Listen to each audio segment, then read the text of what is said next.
Bismillahirrahmanirrahim. Assalamualaikum warahmatullahi wabarakatuh. Bertemu lagi bersama saya Jenong Lekok. Oke teman-teman, jadi di video kali ini saya masih berada di kampung halaman saya, tepatnya di Kampung Puspasari, Desa Jatisari, Kecamatan Cisompet, Kabupaten Garut, Jawa Barat, Indonesia. Hidup kelah aing keur ngajemur manuk kelah sakedap.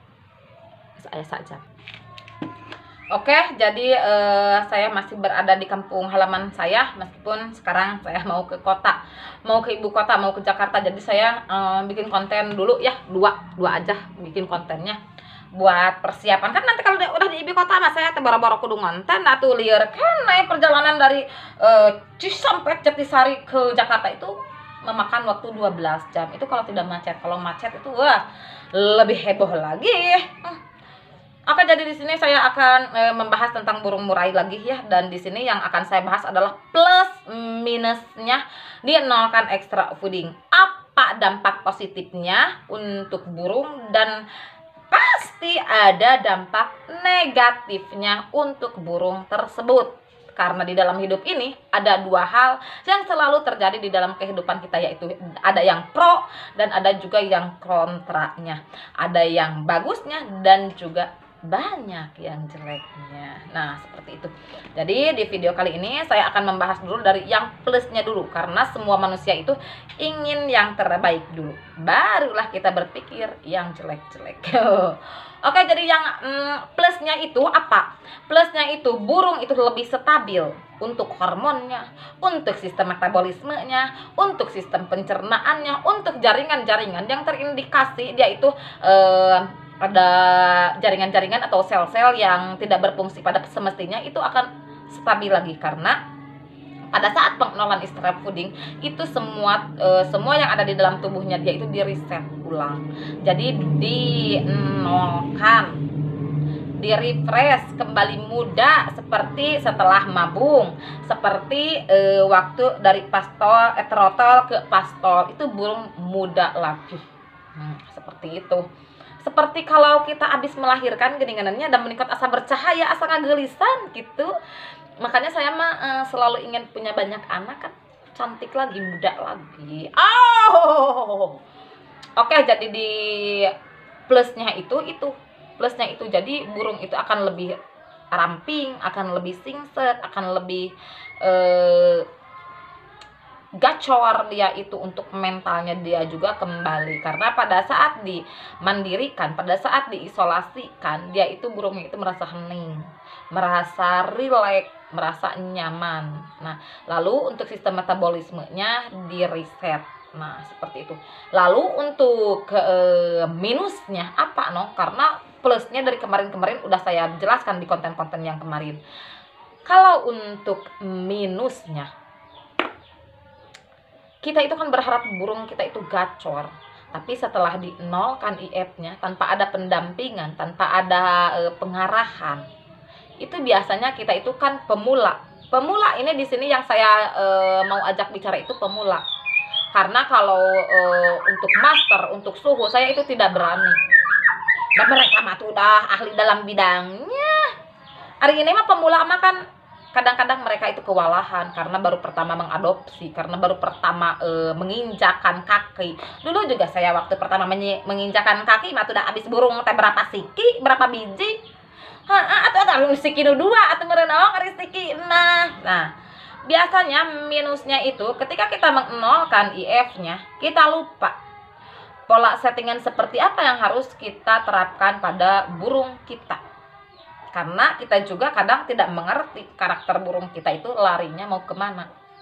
Karena di sini burung itu tidak semua bisa dipukul rata.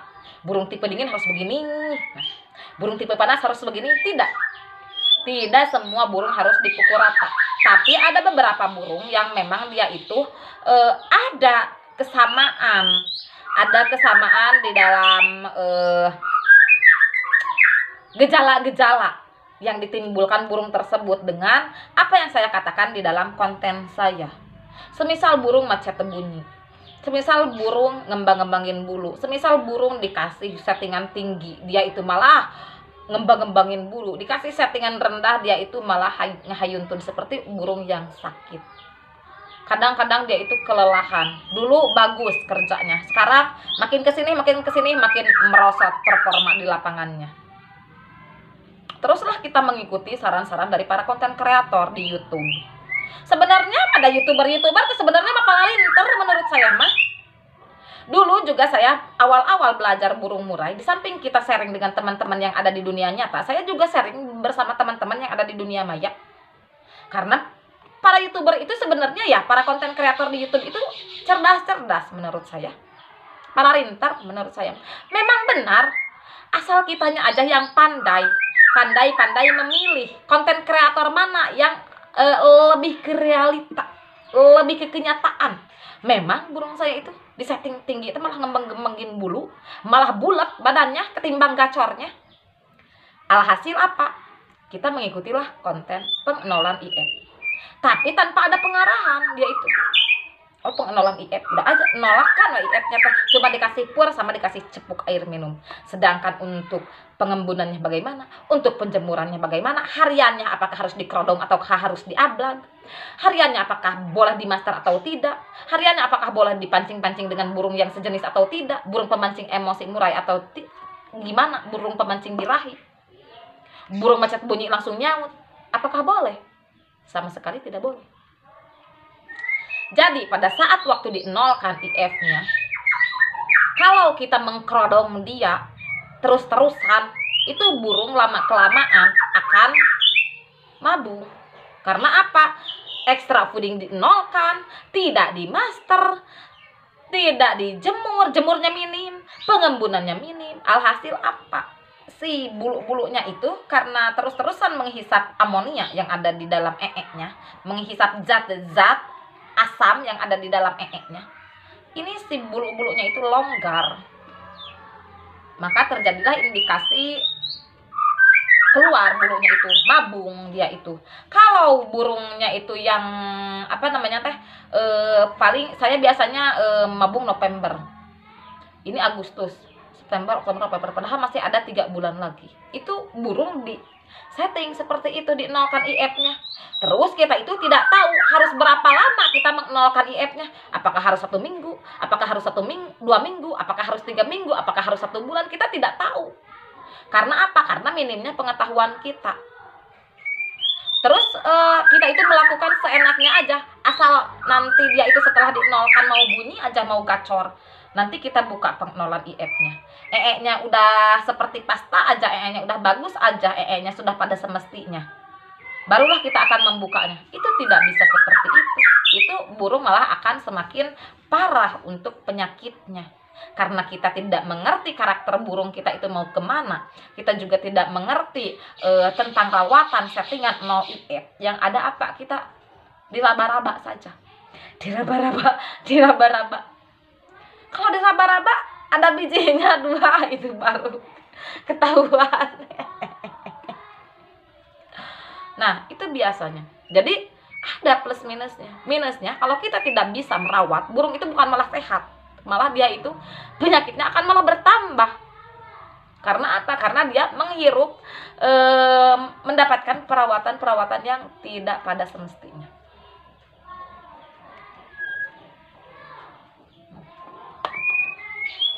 Itu minusnya. Berharap kita burung sehat, malah tambah macet bunyinya.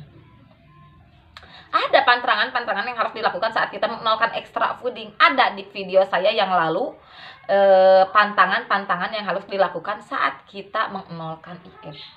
Nah, seperti itu. Kan kita tidak tahu pada saat dinolkan IF malah di master. Jadi itu hormonnya itu tidak akan stabil. Malah dipancing-pancing, suara pancingan murai emosi. Kan kemarin juga Kang Riki harian dipancing katanya teh, dipancing-pancing sama burung murai. Alhamdulillah teh Cina sudah mulai gacor. Tapi itu hormon jadi naik, jadi labil dia itu, jadi tidak stabil hormonnya.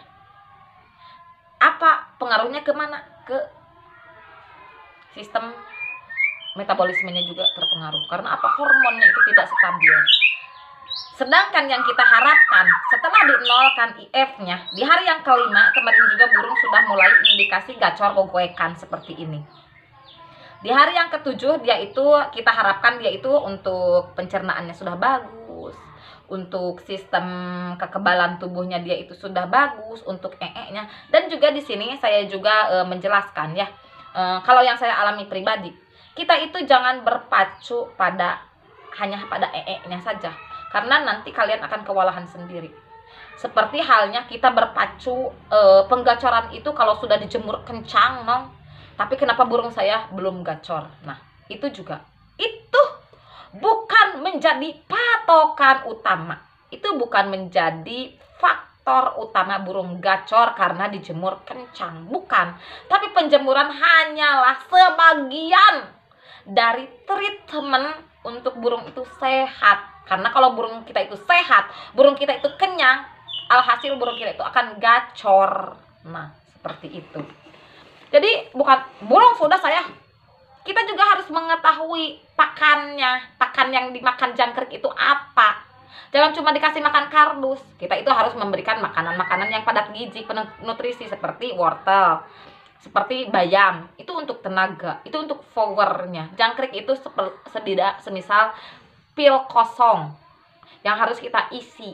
Kita mau ngisinya itu dengan apa? Kita itu burung kita itu maunya kemana?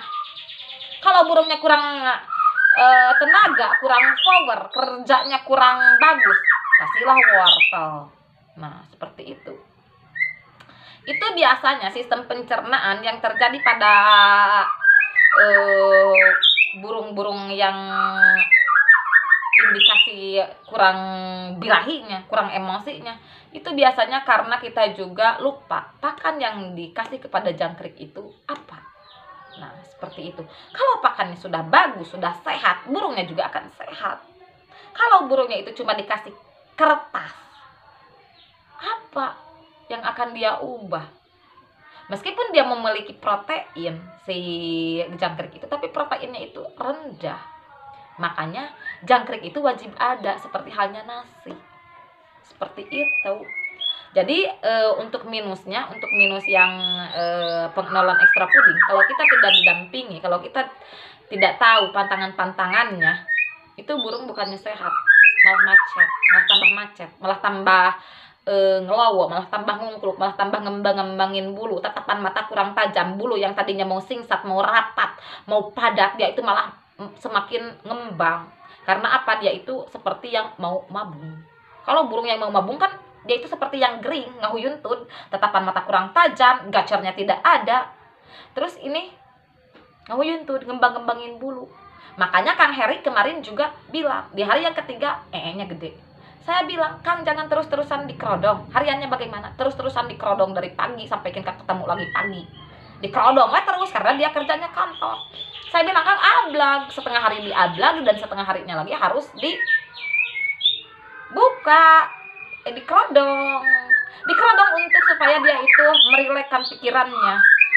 Jadi dia itu nyaman, rileks, pikirannya itu tenang, hening. Dan juga jangan di master, karena kalau di master dia itu birahi akan naik lagi, birahinya akan naik pas di master itu.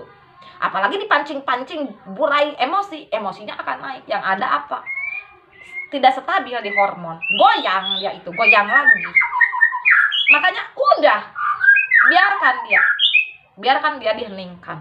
Kalau mau didekat saya digemericik air supaya dia itu semakin hening, semakin sejuk, semakin tenang. Itu biasanya yang saya lakukan. Untuk kalian yang ingin melihat settingan saya dari 0 IF itu, ada settingan dari awal pengenalan IF sampai ke settingan kemarin itu settingan untuk buka setelah beres dinolkan extra fooding. Di video kemarin kita rawatannya seperti apa. Nah itu. Dan untuk plus minusnya hari ini saya bahas. Plusnya itu kalau kita sesuai dengan pengarahan, burung akan semakin padat, burung akan semakin rapat bulunya, tatapan mata akan semakin tajam, emosinya naik, birahinya stabil. Yang ada apa? Burung itu gacor, enak mainnya, performanya juga mulai naik. Nah seperti itu. Di hari kelima itu udah mulai bongkar-bongkar materi, meskipun dia tidak diberikan IF. Itu berarti apa tandanya? apa namanya teh, ini teh lemak-lemak yang ada di dalam tubuh dia itu dicerna lagi, diolah lagi di sistem metabolismenya menjadi si gacoran.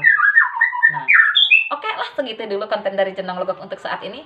Mohon maaf bila ada kesalahan, mohon maaf juga bila ada kekurangan. Di sini saya hanya berbagi tips untuk kalian yang para pemula saja. Wabillahi taufiq wal hidayah.